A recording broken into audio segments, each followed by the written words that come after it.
Good evening, everyone. This is your evening news recap. I hope all of you guys are having a wonderful day. Happy 4th of July, as this is your nightly news podcast on all the news throughout the day that I come across, giving you my take as somebody who aspires to be a politician in the near future. I hope everyone's doing well. We hopped on TikTok Live today to write this news recap. It was a good time. Thank you for everyone who checked it out, and thank you for everyone who's checking out the Substack and YouTube afterwards. Really appreciate it. But yeah, hopefully all you guys are doing well. Let's get right into the news.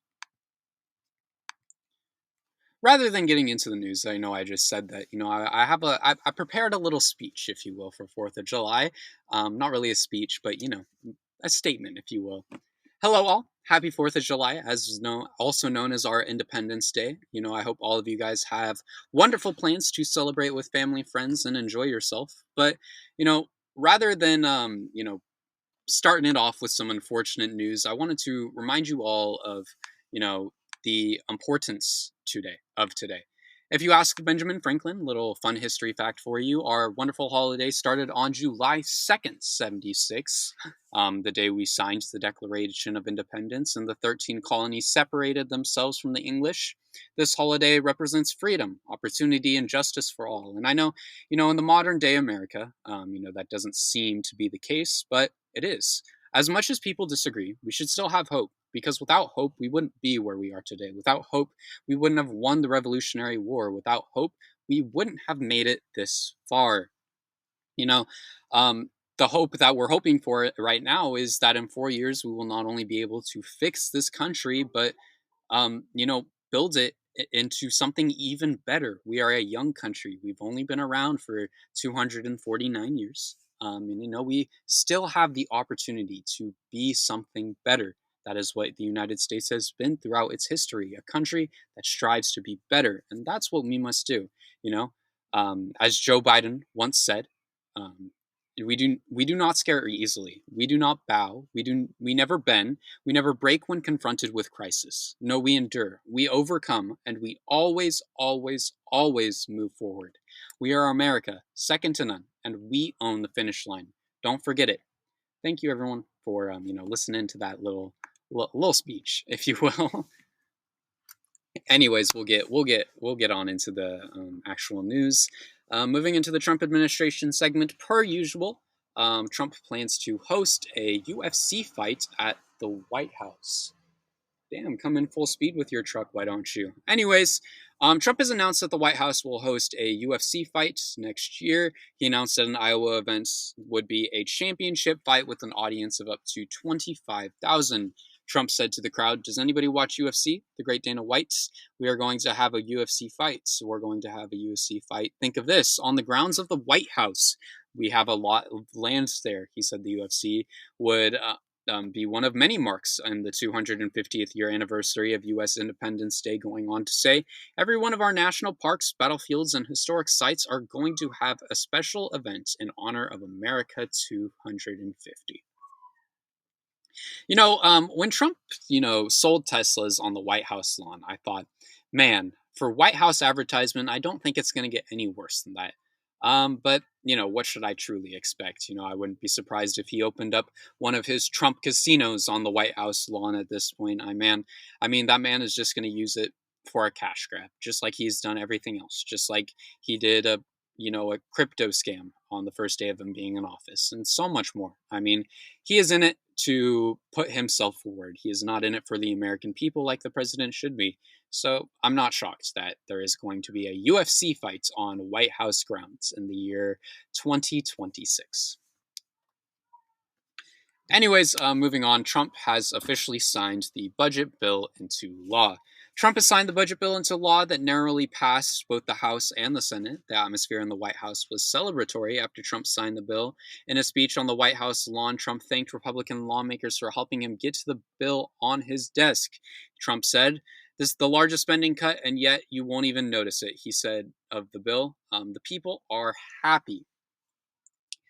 The people are not happy. I can promise you that, Mr. Trump. This bill ruins so many lives and essentially will destroy the middle class. It cuts trillions in Medicaid and SNAP and so much more. The people do not approve of this bill. It should have never been passed. Plain and simple. Oh my gosh, there's a kitten. They're getting so big, guys. Sorry for like cutting into that little statement, but they are getting a lot bigger. Anyways, the people don't approve of this bill. I believe it's only like a 28% approval rating from the American populace, and that's not even the entirety of Trump's approval rating. Like, people in MAGA do not approve of this bill, yet Trump claims people approve. We're not happy. We're not. We're not. I mean, I'm gonna be honest. I'm stressing about, college tuition and student loans and all of that because of this, and so much more. Like, this bill is going to negatively impact all of our lives. If you do not make millions of dollars a year, you are going to struggle. You really are. Hate to break it to anyone who disagrees with that, but it's true. It cuts so much. It really does. Anyways, moving on into the other news segment today, we have some horrific news as ICE agents trespassed and peed in view of a preschool playground. Surveillance footage has appeared of ICE agents urinating near a school with summer classes in session. On Wednesday, the school district called for a federal investigation into ICE for the deeply disturbing conduct of the agents. The school claims agents trespassed on school grounds and risked exposing themselves to children on June 17th.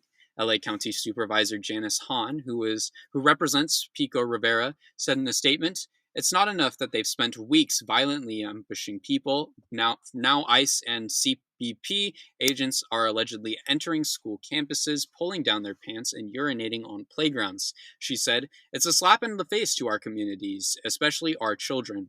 District staff has made contact with the agents and told them to leave. ICE would oblige after they couldn't provide a reason for why they were on school grounds. This is gross. I mean, these agents don't have a care in the world for the people around them. Imagine if a child saw one of those agents. You're a registered sex offender right there, bud. Plain and simple. I mean, it's absolutely disgusting. Not only do they not care, but what are you doing? What are you doing? You broke onto a school campus to pee while children were on that campus. How does that not sound crazy to you? You know, all of the agents who partook in that should be fired ASAP. Not only did you not have a reason to be on campus, but you risked exposing yourself to children. That is disgusting. Plain and simple. Moving on to some unfortunate news today, massive flash floods have hit Texas. Texas Hill County was struck by flash floods on Friday, killing at least 10 as search parties continue to look for missing people. 10 inches of rain poured down in Kerr County, causing flash floods from the Guadalupe River. Lieutenant Governor Dan Patrick said in a press conference he didn't know where the bodies were coming from exactly or if they were adults or children. Emergency responders continue to search for all of those unaccounted for, and dozens have made Facebook posts asking for information on loved ones as law enforcement works to identify casualties and missing people. My condolences to the family of those who have tragically passed in this event. I hope anyone who is still missing is able to reunite with their loved ones and get the care that they need. This is a horrible situation. Anyone impacted, hopefully, will be able to get what they need, because nobody should have to go through a natural disaster like this. No, any disaster like this is truly tragic, and it is Mother Nature at the end of the day. But nobody should really have to live through that and have to have their lives so impacted, truly. Moving on, for the entire topic of today, or the final topic of today, not the entire topic, sorry. Laura Loomer wants the entire Latin American population in the USA to be eaten by alligators. Far-right activist Laura Loomer is activating for the entire Mexican population and Central American population to be eaten by alligators. She said in a post on Twitter, "Alligator lives matter. The good news is alligators are guaranteed at least 65 million meals if we get started now." The 65 million people she is referring to is the entire Latin population in the United States. This is insane. To call for alligators to eat an entire population of mostly legal individuals is crazy. The lack of human compassion on the right is insane. Time and time again, I've had people on MAGA reach out to me telling me to kill myself or, telling me obscene, horrid things. I mean, like, you guys are sick. You really are sick and demented people if you think this is okay. It is truly disgusting how many people on the right genuinely think it is okay to tell people to kill themselves, genuinely think it is okay to say that alligators should be eating and killing humans. Like, you guys are disgusting. You really are disgusting and vile human beings if you believe that is okay.